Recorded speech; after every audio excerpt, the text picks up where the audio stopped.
제가 말씀과 함께 교재 24쪽을 읽겠습니다. 예수님께서 바닷가에 앉아 계실 때 큰 무리가 모여듭니다.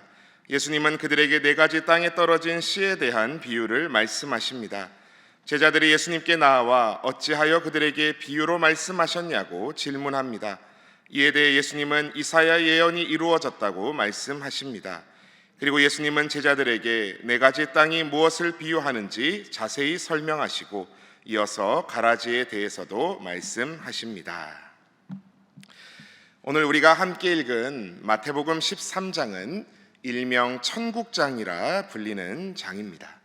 하늘나라, 하나님 나라를 우리 예수님께서 7가지 비유로 설명해 주신 본문이지요. 비유라는 단어의 원문 파라볼레의 뜻은 다른 것을 옆에 놓음으로 비교한다라는 뜻이 있습니다. 보이지 않는 하나님의 나라, 하나님의 통치하심을 오늘 본문의 예수님께서는 우리에게 친숙한 보이는 것으로 생활의 예로 옆에 갖다 놓으시고 친절히 설명해 주십니다. 오늘 본문 마태복음 13장 1절부터 보시면 집에서 나오신 예수님께서 바닷가 즉 갈릴리 호숫가에 앉으셨음을 봅니다. 아마 아침에 나오셨지 않으셨을까 싶은데요, 어느새 큰 무리가 예수님께 몰려듭니다. 그러자 예수님께서 배에 올라 앉으셔서 호숫가의 무리들에게 말씀을 전하십니다. 지금 요 단상 위치에 예수님이 배 띄워서 앉아 계신다면 요 앞에 공간이 이제 물인 거죠. 그리고 여러분들이 제자들처럼 무리들처럼 쫙 이렇게 앉아 계시는 겁니다. 그러면 낮이지 않습니까? 그러면 땅이 더 빨리 뜨거워져서 이제 공기가 이제 상승 기류를 타고 올라가니까 호숫가에서 땅 쪽으로 바람이 싹 분다는 겁니다. 그래서 호숫가에서 불어오는, 즉 예수님 뒤에서 불어오는 바람 덕에 회중에게 더 말이, 예수님께서 선포하시는 말씀이 더 잘 들리게 됐다라는 학자들의 주장도 있습니다. 아무튼 우리 주님은 자리 선정도 기가 막히심을 봅니다. 근데 중요한 것은 이제 예수님께서 어떤 이야기를 들려주시냐 하는 거겠지요. 무슨 비유 이야기를 들려주십니까? 우리가 너무나도 잘 아시는 네 가지 땅에 떨어진 씨 비유 이야기를 들려주십니다. 이야기는 아시는 바와 같이 간단합니다. 씨 뿌리는 자, 농부가 나가서 씨를 뿌리는데 더러는 길가에 떨어져서 새들이 얼른 와가지고 그 씨들을 냠냠 먹었답니다. 더러는 흙이 얕은 돌밭에 떨어져서 싹은 났는데 강렬한 태양이 뜨자 곧 말라버렸답니다. 더러는 가시떨기 위에 떨어져서 싹이 나고 자라려 하는데 가시덤불에 막혀서 자라지 못했답니다. 마지막으로 더러는 좋은 땅에 떨어져서 몇 배? 마가복음은 30배부터지만 마태복음은 100배, 60배, 30배 결실을 하였다라는 이야기입니다. 귀 있는 자는 들으라. 여러분, 오늘 말씀에 분명 큰 무리가 와서 이 말씀을 들었다고 했습니다. 근데 모두가 이 말씀에 숨겨진 뜻을 알아들었을까요? 제가 평소에 눈치가 별로 없습니다. 만약에 제가 무리 중 하나였으면 저는 오늘 저 유명하신 납비께서 새로운 농사법을 좀 가르쳐 주시려나 보다. 오늘은 좀 재미난 이야기로 씨앗 좀 그냥 막 뿌리지 좀 마라. 길가, 돌밭, 가시떨기에 그냥 막 뿌리니까 농사가 안 되지. 좋은 땅에 집중적으로 뿌리라는 말씀인가 보다 했을지 모르겠습니다. 그런데 이게 그런 이야기인가요? 아니지요. 제자들도 예수님께 의아해 묻습니다. 10절 말씀을 주목해 보십시오. 제자들이 예수께 나와 이르되 어찌하여 그들에게 비유로 말씀하시나이까? 아멘. 아니 어째 오늘은 갑자기 비유로 말씀하신답니까? 라고 물은 겁니다. 예수님이 대답하시죠. 천국의 비밀을 아는 것이 너희에게는 허락되었으나 그들에게는 아니 되었다. 무릇 있는 자는 받아 넉넉하게 되되 없는 자는 있는 것도 빼앗기리라. 또 이사야서의 6장의 말씀을 인용하시며 듣기는 들어도 깨닫지 못할 것이며 보기는 보아도 알지 못하리라 말씀하십니다. 그런데 16절에서 오늘 본문 16절에서 17절 말씀을 한번 주목해 보십시오. 제가 봉독합니다. 그러나 너희 눈은 봄으로 너희 귀는 들음으로 복이 있도다. 내가 진실로 너희에게 이르노니 많은 선지자와 의인이 너희가 보는 것들을 보고자 하여도 보지 못하였고 너희가 듣는 것들을 듣고자 하여도 듣지 못하였느니라. 아멘. 여러분, 저는요, 제가 좀 F 감성적이라 그럴까요? 예수님께서 제자들을 보시며 이 말씀을 하실 때 예수님의 눈가가 좀 촉촉해지시지 않았을까 싶습니다. 여러분, 많은 선지자와 의인이 그토록 보고 싶어 했던, 죽기 전에 한 번만이라도 만나 뵙고 싶다, 그분의 이야기 들어보고 싶다 했던 이가 누구일까요? 네, 그토록 기다리던 메시아, 기름 부음을 받은 참된 왕, 구원자, 그분이 누구셨습니까? 예수님이셨습니다. 그런데 예수님을 만나고도 깨닫지 못한 자들, 예수님을 보고도 알아보기는커녕 잡아 죽일 원수같이 바라보다 이 독사의 새끼들아 예수님께 비판받았던 바리새인과 서기관들, 없는 자는 그 있는 것도 빼앗기리라 하신 그 말씀이 딱 들어맞지 않습니까? 보아도 보지 못하며 들어도 깨닫지 못하는 자들은 그때도 있었고 지금도 여전히 있습니다. 예수 믿으세요, 예수 믿으면 죄사함 받고 구원받습니다 라고 전하면 아니 지금 시대가 어느 때인데 하며 미련한 소리로 치부하곤 합니다. 여러분은 어떠십니까? 우리 16절에서 17절 말씀을 다시 한번 보시면 우리 한 목소리로 함께 봉독하시겠습니다. 16절에서 17절입니다. 시작. 그러나 너희 눈은 봄으로 너희 귀는 들음으로 복이 있도다. 내가 진실로 너희에게 이르노니 많은 선지자와 의인이 너희가 보는 것들을 보고자 하여도 보지 못하였고 너희가 듣는 것들을 듣고자 하여도 듣지 못하였느니라. 아멘. 저는요, 이 말씀을 오늘 이렇게 들려드리고 싶습니다. 그러나 우리 신일의 성도님들의 눈은 예수님을 봄으로, 우리 신일의 성도님들의 귀는 예수님의 말씀을 들음으로 복이 있습니다. 많은 선지자와 의인이 우리 신일의 성도님들 보는 것을 보고자 하여도 보지 못했고 듣는 말씀을 듣고자 하여도 듣지 못했습니다. 우리는요, 구약의 많은 선지자와 의인들, 다윗, 엘리야, 모세 같은 인물들을 보며 훌륭하다, 부럽다 말할지 모르지만 그분들은 오히려 야, 너희들이 진짜 복받은 줄 알아라, 진짜 다 떠먹여주는 시대에 사네 라고 말하실지 모릅니다. 지난주에요, 어머니 기도회 개강을 하고 이제 어머니 기도회 마치고 임원분들과 이제 회의를 마치고 식사를 마치고 가벼운 일상의 이야기들을 하다가 세탁기 이야기가 나왔더랬습니다. 세탁기가 과연 드럼이 좋냐 통돌이가 좋냐? 통돌이는 큰 이불도 한 번에 들어가고 청소가 쉽고, 그러니까 옆에 있던 또 권사님이 아따 요즘은 드럼 세탁기도 크고 청소도 쉽단께 하시면서 여러 이야기가 나왔습니다. 근데 그 모습을 옛날 저희 뭐 할머니나 어르신들이 보면 뭐라고 하실까? 야, 드럼이고 통돌이고 세탁기가 있는 게 복이다. 나 때는 말이야, 우리 흔히 말하는 나 때는 말이야 내과에서 방망이로 두드려가며 빨래했어 하시지 않을까요? 예수님의 십자가 복음을 오늘 만나 믿게 된 우리는 이 시대의 행운아인 줄 믿습니다.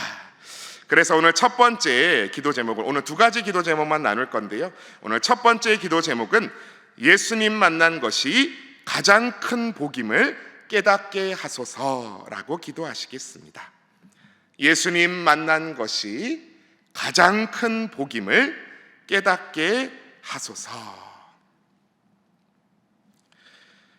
의인 목사님께서도 언젠가 설교 단상에서 말씀하신 기억이 납니다만, 예수님이 이 땅에 오시지 않았으면 우리 신일교회 본당에서도 지금도 죄사함을 위해서 제사 드린다고 저기서 장로님 속 끌고 오시고 저기선 양이 매 하고 있고 저희 부목사들 막 칼 갈고 있고 집사님 거기 단단히 잡으세요, 한 방에 찌르세요 라고 난리 법석이었을지 모릅니다.